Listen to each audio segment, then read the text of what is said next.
guys, what's up? It's Laina and welcome back to my channel. Somebody on Instagram had asked me to do a video about restaurants and eating out with type 1 diabetes. Basically, I'm going to be talking to you guys about counting carbs and taking insulin at restaurants and everything, how to manage diabetes while you're eating out at a restaurant. And so I thought I would share some of my personal tips and some things that I've heard other people do from watching other videos and things.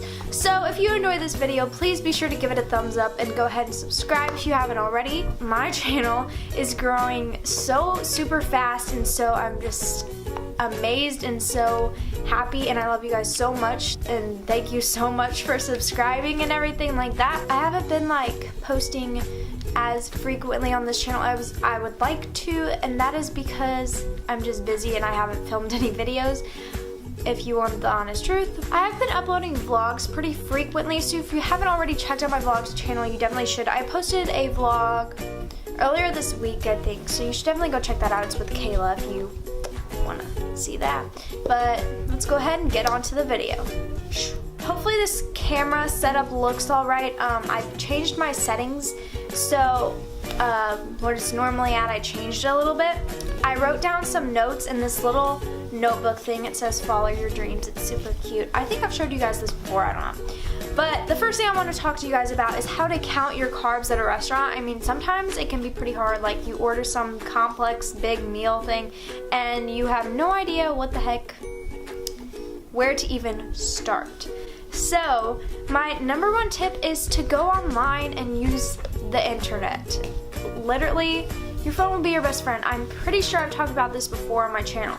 But if you go to Safari and just type in, say you ordered mashed potatoes from my personal experience, because that's what I always get, mashed potatoes, carb count. Just search in whatever you want to get basically, and then type in carb count behind it and search it, and it will come up just the basic Google part. And that's just basically what comes up whenever you search it online. So it says 35 carbs for a cup.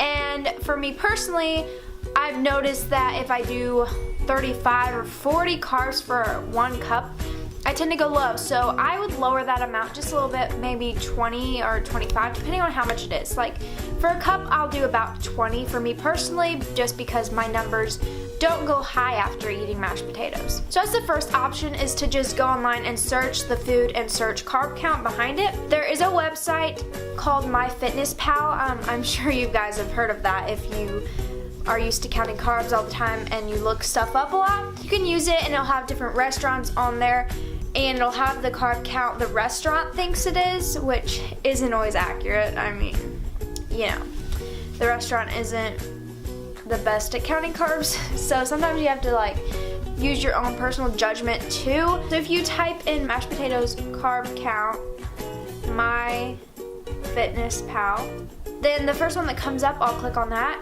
and it's going to myfitnesspal.com, and then it'll come up with all these results. You can click on one, and it has homemade, mashed potatoes with skim milk, red potatoes with beef potatoes, a whole bunch of different options you can click on and figure out the nutrition for. So that's a really good website. Also, I will have that linked down below so you guys can check that out if you ever forget what it's called. And lastly, another thing you can search is the restaurant name. So say you're eating at Texas Roadhouse, which is one of my favorite restaurants. You can just type in Texas Roadhouse nutrition, or nutrition facts, I guess. And the first one that comes up is Texas Roadhouse nutritional guide. And it's just a big thing of their whole entire menu. It has all the nutrition facts. It has calories, fat, sodium, carbs, sugar, protein, all that stuff, and it has the whole entire menu, so you can scroll through, find what you're eating, and then get an estimate of about where it is. And like I said, you can always change this, and if you feel like the carb count is kind of off, if you feel like it needs to be higher or lower, definitely change it, because just because it's online and it says that's the carb count, it doesn't mean it's always perfect for your body and the way your blood sugar reacts to different things. Last thing you can do is guess and use your own personal judgment. And if you were just diagnosed, I wouldn't recommend this as much as if you've been counting carbs for years and years now, but I'm so used to counting carbs now. I mean, you have to do it every single day, every meal, everything you eat. So, I mean, I get so used to it that it's like no big deal anymore. I can kind of guess, and I know an estimate in my head, so that's another option you can do, especially if you've been to that restaurant before and you remember bolusing and you bolused too much and you went low. You can bolus a little bit less next time you eat that same meal. And if you don't have a pump, just take a little bit less insulin in your shot. So those were my tips for counting carbs. Next thing I'm going to talk about is taking insulin and checking your blood sugar.